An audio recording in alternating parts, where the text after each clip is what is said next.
Okay folks, this is just a quick video to help get you started with the late model Miata NC stereo removal process. I noticed on YouTube there are a lot of videos that cover kind of the early NC editions and interior of those, but that interior has changed over the years. I actually thought it was 2014, 2015 where it had changed, but I grabbed the Metro documentation, and according to them it changed in 2009. So it shows you how much I was paying attention during that time, I guess. Anyway, you'll notice I've actually taken the center console out here, which is a little different than a lot of people would do in the videos, but I actually think this gives you a much easier time of kind of understanding how things go together if you can kind of see them already out of the car. And so I've just kind of lightly kind of pushed them together in the way that they go. And for those of you starting on this, the first thing you'll notice is, well, why did you take the center console out? And unfortunately in this car, here's the interior of mine. You see I've kind of half got the stereo fitted in there. In the late model NC, you actually do need to take the center console out to get the stereo out. And I know that might sound daunting, but it's actually really not a big deal at all. And it makes for a cleaner installation from where the seams sit in the interior of the car there near the stereo. So don't worry about it though. I'm going to show you how it's done. You don't necessarily need to follow this video. You can go to Metro's website. I'm not affiliated with Metro, but that's where I got the instructions. And you can download this information. They do a pretty good job of showing you. But anyway, let's get down to it and let me show you how to get this thing apart. So the very first thing that you're going to need to do is remove this back panel. This sits closest to the back of the wall of the vehicle. And it has clips on. Let me pull it off and flip it over here. You'll see it has clips here on both sides. There's one in the front and one in the back. And here along the actual very back edge, you'll see there are no clips. And so if I put this back on, the easiest way to start to get this off is get yourself a panel pulling tool. Something non-marring is going to be best. I really would discourage you from getting in here with metal tools because you can really just damage this stuff pretty badly. But get in under with some sort of tool that can start to lift the back up. Then you can kind of come around to the sides and really work on those clips. Try to be gentle, gentle sometimes with these clips because they are very strong. It kind of helps give a nice solid feel to the interior, but it's definitely a lot harder to get these apart than it used to be. But anyway, you've got a couple of clips here. You pop those off and you move it aside. And then what you'll have is you'll have two screws. Ignore this little teeny tiny screw that's here. This screw is associated with this panel and is not needed to get this out. Leave the panel forward, otherwise you'll not be able to see these screws. And remove those two screws. And then what we'll do is we'll come over here and we'll slide the panel back.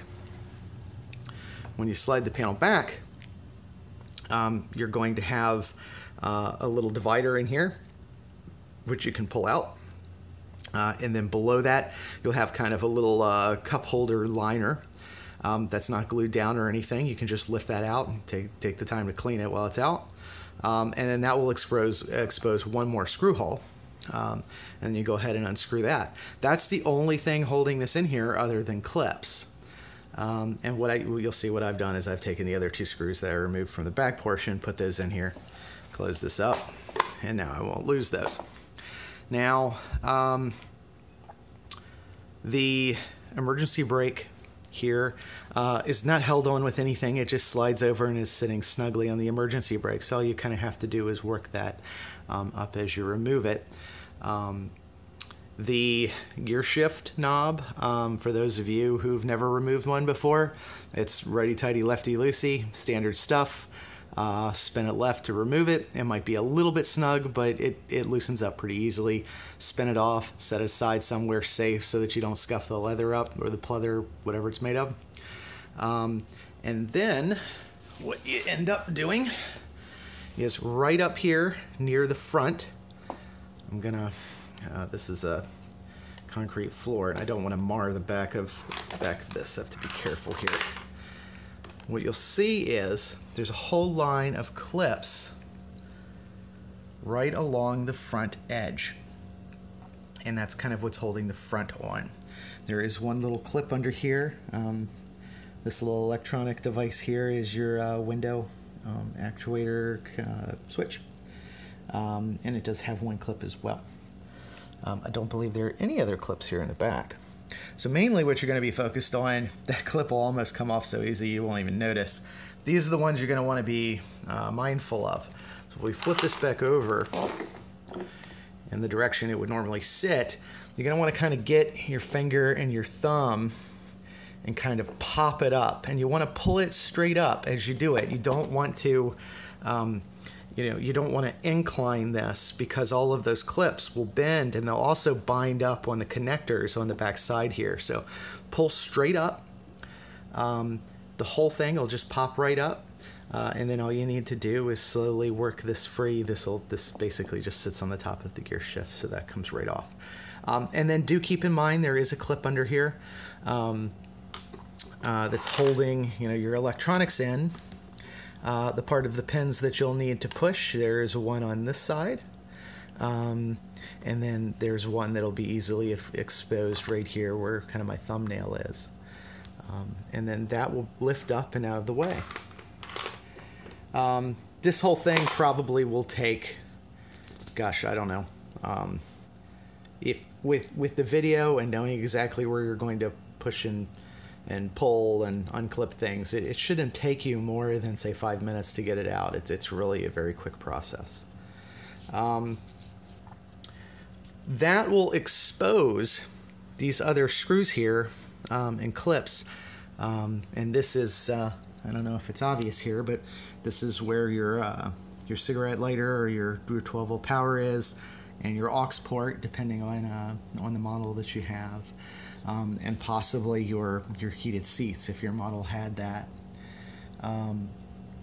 But anyway, what you'll do, there's a screw here and there's a screw here that remove kind of what I guess you might refer to these as like the wings of the installation. And once those screws are removed, you actually can pull forward the wing, and it will fall away. And if you see here on the side of the wing, here is, lay this down.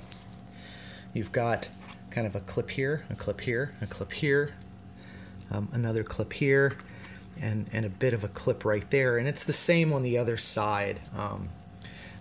So the idea here is, after you unscrew it, to be successful and pull this out easy, is you just need to give it a tug directly towards you as you're sitting in the seat, and it will come right away. And after that, the radio will be exposed. I'm actually not going to go through the radio deinstallation process, because that is exactly the same on the late model as it is the early model in C. Don't forget that one little screw that's kind of hidden up on the driver's side under the dashboard. It's a little bit of a pain to get out. You may need a couple of extensions for a socket wrench, but follow the instructions on the other videos for that, and the radio will pop right out. It's real easy. Anyway, be very mindful of these clips, and you really shouldn't have any problems. All right. So while this isn't a electronics video, I did want to touch on one thing regarding electronics real quick with these cars. So I'm using Metra as my example here, and if I zoom in here, we get a little bit of glare, but the 707903 is the harness that you would typically use in the NC Miata. And the other thing most people are also going to use is an additional device so that their steering wheel controls work. And there's an issue with using this harness with one of these steering wheel control boxes, and that's that the folks, at least at Metra, and I don't know about the other harness makers, they're not including every wire that's in the factory harness. And a couple of the wires that they are not including are this 1P and 1N wire, which are necessary for the control box to work. And so you end up with a harness that allows you to not have to splice in for all of the radio bits, but not the steering wheel control bits. And so the easy solution, I say easy because all you have to do is spend some money, assuming that you've got the money, is unfortunately you need to buy two of these control harnesses. And you need to pull a couple of the extra wires from one of the harness and place them in the locations for 1P and 1N. Now, of course, these instructions are specific to the company Access and this particular control unit. Different control units, maybe they work slightly different. But keep in mind when you're buying supplies for this install that to do this without doing any splicing in the car whatsoever, you're going to need two harnesses, and you're going to need to cannibalize a couple of the wires from one of the harnesses to make a more complete harness. Other than that, take your time and understand the wiring, potentially before you even place an order. That way you know that you're going to get everything in one order at one time. And not get stuck halfway through an installation with needing to buy something additional. But just a quick warning there, make sure that you understand what pins are actually installed in your harness and what pins are necessary for the steering wheel controls, and buy accordingly.